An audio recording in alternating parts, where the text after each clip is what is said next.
कहानी की शुरुआत जंगल के बीचों बीच एक ऐसी रहस्यमयी जगह से हुई जहां पर पहुंचना ही खतरे से खाली नहीं था। लेकिन फ्रैंक और लिली किसी तरह अपनी जान की परवाह किए बिना इस जगह तक पहुंच गए, क्योंकि यहीं पर वो अनमोल खजाना छुपा हुआ था जिसे अगर कोई प्राप्त कर ले तो वो इस दुनिया का सबसे ताकतवर इंसान बन सकता है। पानी में डुबकी लगाकर फ्रैंक उस खजाने तक पहुंचने का दरवाजा ढूंढ लेता है, लेकिन तंग रास्ता होने की वजह से वो अंदर नहीं घुस पाता। इसलिए मदद के तौर पर वो लिली को अंदर जाने के लिए कहता है। हालांकि लिली को तैरना नहीं आता था, लेकिन कोई और रास्ता न होने की वजह से लिली को पानी में कूदना ही पड़ता है। अपनी पूरी ताकत लगाकर लिली किसी तरह उस दरवाजे को खोलने में कामयाब रहती है। दरवाजे के खुलते ही नदी का सारा पानी नीचे जाने लगता है और एक रहस्यमयी शहर जो कि कुछ समय पहले पानी के नीचे था अब जमीन पर दिखाई देने लगा। लेकिन अगले ही पल उनका सामना जर्मनी के प्रिंस जोआकिम से हो गया। प्रिंस भी उस खजाने को हासिल करना चाहता था, इसीलिए उसने छिपकर इनकी बोट का पीछा किया,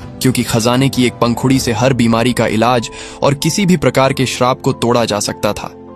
दरअसल आज से कई सौ साल पहले 1556 में डॉन अग्विरे नाम के एक शासक ने इस खजाने को ढूंढने की हर संभव कोशिश की, पर जब उसे पता चला कि खजाने तक पहुंचने का रास्ता एक नायाब पत्थर के अंदर छुपा है जो कि एक कबीले के सरदार के पास था, तब डॉन ने उसे मारकर पत्थर को छीनने की कोशिश की। लेकिन जंगल चुप नहीं बैठा और उसने डॉन के साथ साथ उसके साथियों को भी अपनी चपेट में ले लिया। कहा जाता है कि डॉन और उसके साथी आज तक उस जंगल में भटक रहे हैं। वही अब कहानी 400 साल आगे आती है, जहां हर कोई इस दास्तान को बस एक मनगढ़ंत कहानी मान रहा था। वही लिली को पूरा भरोसा था कि ये कोई मनगढ़ंत दास्तान नहीं बल्कि एक सच्ची घटना पर आधारित है। इसलिए लिली लंदन की सभा में घुसकर प्रिंस की नाक के नीचे से उस कीमती पत्थर को चुराकर भाग जाती है। प्रिंस बहुत गुस्सा होता है, लेकिन अब लिली उसकी पहुंच से बहुत दूर निकल चुकी थी। लिली बिना देर करे अगले दिन ही अमेज़न के जंगल में उस खजाने को ढूंढने के लिए निकल पड़ती है और यहीं पर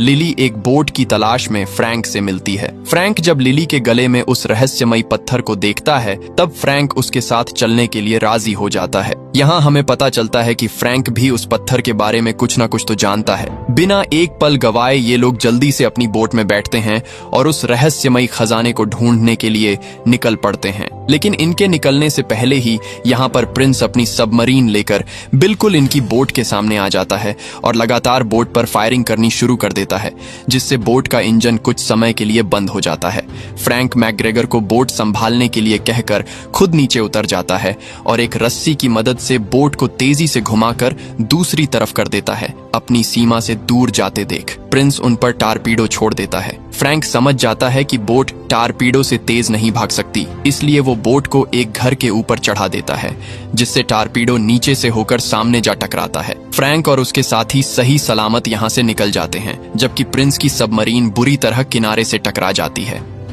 रास्ते में अद्भुत नजारों का आनंद लेते हुए यह लोग उस जगह को ढूंढते हुए आगे बढ़ने लगते हैं। थोड़ी आगे आने के बाद नदी दो रास्तों में बंट जाती है। नक्शे के हिसाब से इन्हें राइट साइड की तरफ से जाना होता है, लेकिन फ्रैंक उस रास्ते से जाने से मना करता है क्योंकि उस तरफ नदी का पानी बहुत तेज गति से बहता है। लेकिन लिली उसे फिर भी उसी रास्ते पर बोट को मोड़ने के लिए कहती है, क्योंकि इस तरफ से खजाने तक जल्दी पहुंचा जा सकता है। फ्रैंक भी उसकी बात मानकर बोट को राइट साइड मोड़ देता है। अब सूरज भी ढलने लगता है, इसलिए फ्रैंक बोट को एक किनारे पर लगा देता है और सभी यहीं पर रात बिताने का फैसला करते हैं। रात को जब सभी बोट पर बैठे होते हैं तभी मैकग्रेगर पर एक जंगली बिल्ली हमला कर देती है, लेकिन फ्रैंक उसे शांत करता है क्योंकि वो फ्रैंक की पालतू थी और अब तक इसी बोट में छुप कर बैठी थी। वहीं दूसरी तरफ प्रिंस उस जगह पर पहुंच जाता है जहां डॉन अग्विरे को आज से कुछ 100 साल पहले सजा मिली थी। प्रिंस जानता था कि नदी के पानी से उन्हें इस बंधन से मुक्त किया जा सकता है, इसलिए वो कुछ पानी की बूंदें डॉन के ऊपर गिराता है। पानी की बूंदें लगते ही पत्थर को चीरकर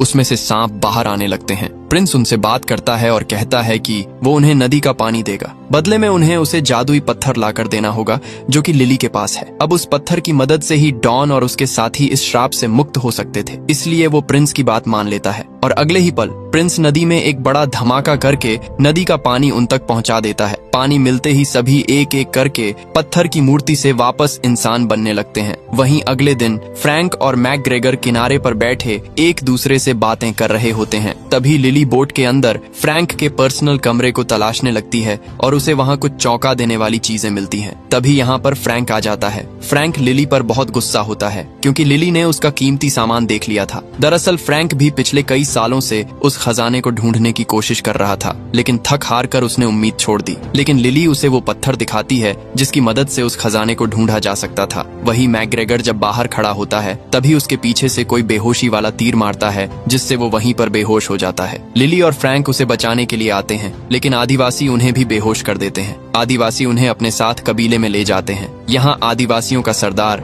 लिली से वो जादुई पत्थर मांगता है जिसके बदले में वो इन सब की जान बख्श देगा। फ्रैंक लिली को वो जादुई पत्थर सरदार को सौंपने के लिए कहता है, लेकिन लिली साफ साफ मना कर देती है और अगले ही पल लिली अपने हाथों की रस्सी काटकर आदिवासियों से लड़ने लगती है। और तभी सरदार लिली के सामने आता है और हंसते हुए अपना मास्क उतारकर फ्रैंक से कहता है कि बस अब ये नाटक और नहीं हो सकता। मतलब ये सभी कबीले वाले लोग फ्रैंक को पहले से ही जानते थे और इनको अगवा करने का प्लान भी फ्रैंक का ही था, क्योंकि वो लिली को डराकर उससे वो जादुई पत्थर हासिल करना चाहता था। लिली फ्रैंक की इस धोखाधड़ी पर बहुत गुस्सा हो जाती है और उसे एक जोरदार थप्पड़ मारती है। इसके बाद लिली कबीले की सरदार को वो पत्थर दिखाकर खजाने का रास्ता पूछती है। सरदार कुछ अजीब से मंत्र पढ़ती है और लिली को रास्ता पता चल जाता है जहाँ पर वो खजाना मिलेगा। सरदार एक जरूरी बात बताती है कि खजाना सिर्फ तब तक ही रहेगा जब तक चांद की रोशनी उस पर पड़ती रहेगी। अब खजाने का पता लगते ही लिली बिना एक पल गवाए निकलने की तैयारी करने लगती है, लेकिन वो फ्रैंक को अपने साथ नहीं लेकर जाना चाहती थी क्योंकि उसे अब फ्रैंक पर भरोसा नहीं रहा। अब तक डॉन और उसके साथी भी यहाँ पर पहुंच जाते हैं। फ्रैंक जल्दी से लिली को अभी निकलने के लिए कहता है और तभी इनके रास्ते में डॉन आ जाता है। अब यहाँ पर सभी लिली के पीछे पड़ जाते हैं क्योंकि उसके पास ही वो जादुई पत्थर था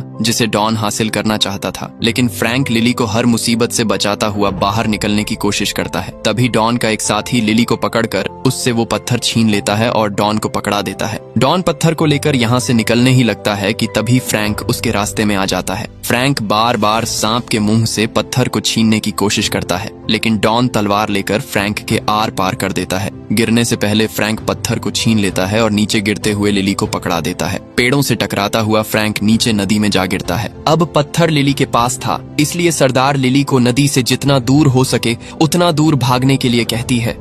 लेकिन डॉन और उसके साथी लिली का पीछा नहीं छोड़ते और जैसे ही डॉन लिली से वो पत्थर लेने वाला होता है तभी नदी उन्हें अपनी तरफ खींच लेती है। यहाँ हमें पता चलता है कि श्राप की वजह से डॉन या उसके साथी नदी से दूर नहीं जा सकते, क्योंकि नदी ही उनके लिए जीवित रहने का एकमात्र जरिया है। इसलिए डॉन प्रिंस को लिली की लोकेशन बताने के लिए कहता है, समझ गए ना, युवराज को खबर दो। क्योंकि जमीन पर प्रिंस ही अकेला ऐसा बंदा है जो लिली तक पहुंच सकता है। वहीं अब सुबह भी हो जाती है और लिली अपने साथियों को ढूंढती हुई आगे बढ़ रही होती है। तभी उसे रास्ते में फ्रैंक मिलता है, लेकिन हैरानी की बात ये थी कि तलवार दिल के आर पार होने के बावजूद भी फ्रैंक अभी तक जिंदा था। अब यहाँ पर फ्रैंक सबको अपनी असली सच्चाई बताता है। फ्रैंक बताता है कि वो और डॉन दोनों सौतेले भाई थे। एक दिन डॉन की बेटी की तबीयत अचानक से बहुत खराब हो गई। उसका इलाज सिर्फ चंद्र वृक्ष की पंखुड़ी यानी उसी खजाने से ही किया जा सकता था। इसलिए डॉन फ्रैंक और अपने साथियों के साथ उस पेड़ को खोजने के लिए निकल पड़ा,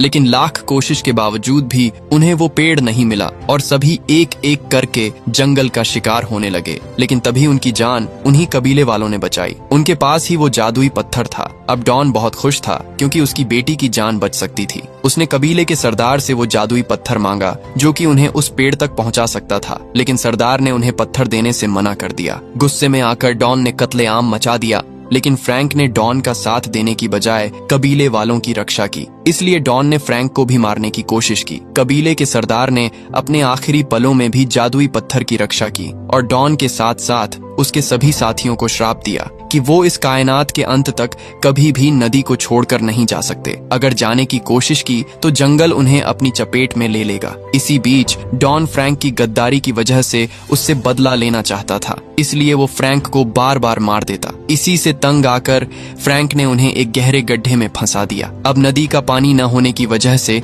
वो पत्थर की मूर्तियां बन गए और कई 100 साल बाद प्रिंस ने उन्हें नदी का पानी देकर वापस से आजाद कर दिया। अब फ्रैंक की सच्चाई सबके सामने आ जाती है। इसके बाद लिली फ्रैंक के शरीर से उस तलवार को बाहर निकालती है। अब मैकग्रेगर के पैर में गहरी चोट लगे होने की वजह से लिली उसे कबीले वालों के पास रुकने के लिए कहती है और खुद फ्रैंक के साथ उस खजाने को पाने के लिए निकल पड़ती है। वहीं प्रिंस को भी अब उनकी लोकेशन का पता चल जाता है, लेकिन प्रिंस के वहां तक पहुंचने से पहले ही लिली वहां से निकल चुकी थी। लेकिन प्रिंस लिली के भाई मैकग्रेगर को पकड़ लेता है और जबरदस्ती उससे लिली का पता उगलवा लेता है। वहीं दूसरी तरफ फ्रैंक और लिली दोनों उस रहस्यमयी जगह पर पहुंच जाते हैं जहां पर वो जादुई पेड़ मौजूद था। लिली बिना एक पल गवाए पानी में डुबकी लगाकर उस पेड़ तक पहुंचने का दरवाजा खोल देती है और अगले ही पल सारा पानी नीचे जाने लगता है और एक अद्भुत जगह पानी के ऊपर आ जाती है। इससे पहले कि ये दोनों अंदर जा पाए, यहाँ पर प्रिंस लिली के भाई मैकग्रेगर को लेकर पहुंच जाता है। वो सभी को बंदूक की नोक पर लेकर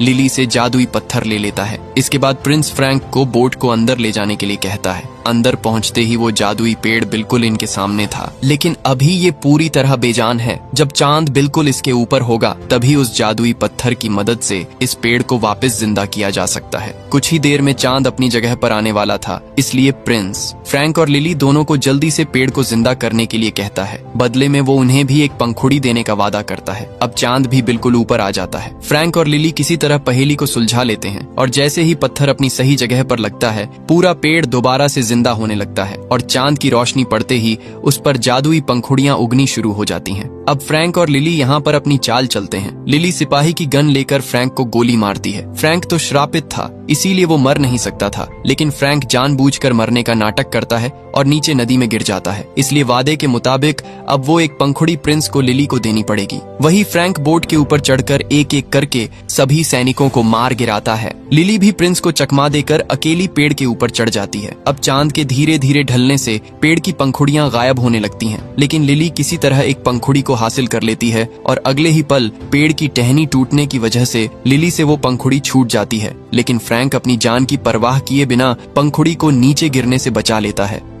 अभी खतरा टलता नहीं कि यहाँ पर डॉन अपने साथियों के साथ पहुंच जाता है। सबसे पहले डॉन प्रिंस को मारता है क्योंकि उसने वादा तोड़कर अकेले ही पंखुड़ी को पाना चाहा। इसके बाद डॉन लिली को पकड़ने के लिए भागता है, लेकिन तभी फ्रैंक उसे पंखुड़ी दिखाता है। अब उन्हें इस श्राप से मुक्ति लेने का सिर्फ एक ही जरिया दिखाई दे रहा था, वो जादुई पंखुड़ी। इसलिए बिना वक्त गवाए डॉन बोट की तरफ भागता है और जब वो थैली को खोलकर देखता है तो उसके अंदर पंखुड़ी नहीं होती, क्योंकि फ्रैंक ने पहले ही पंखुड़ी मैकग्रेगर को पकड़ा दी थी और अब फ्रैंक सभी को साथ लेकर सामने वाली दीवार से टकराने वाला था। दीवार से टकराते ही एक भयानक विस्फोट होता है, जिससे नदी का सारा पानी वापस बाहर की तरफ जाने लगता है। अब नदी से दूर होने की वजह से जंगल इन्हें अपनी चपेट में लेने लगता है और सभी एक एक करके पत्थर की मूर्तियां बन जाते हैं। फ्रैंक भी श्रापित था, इसलिए वो भी मूर्ति बन जाता है। अब लिली फ्रैंक के पास आती है। हालांकि उसके पास वो जादुई पंखुड़ी थी, लेकिन उसे अभी पंखुड़ी का इस्तेमाल करना नहीं आता था। लिली एक आखिरी उम्मीद के साथ पंखुड़ी को फ्रैंक के मुंह के अंदर रख देती है, लेकिन पंखुड़ी हवा में कहीं गायब हो जाती है। अब इनकी आखिरी उम्मीद भी खत्म हो जाती है और ये मायूस होकर यहाँ से जाने लगते हैं। लेकिन तभी पीछे से कुछ टूटने की आवाज आती है। वापस जाकर देखने पर पता चलता है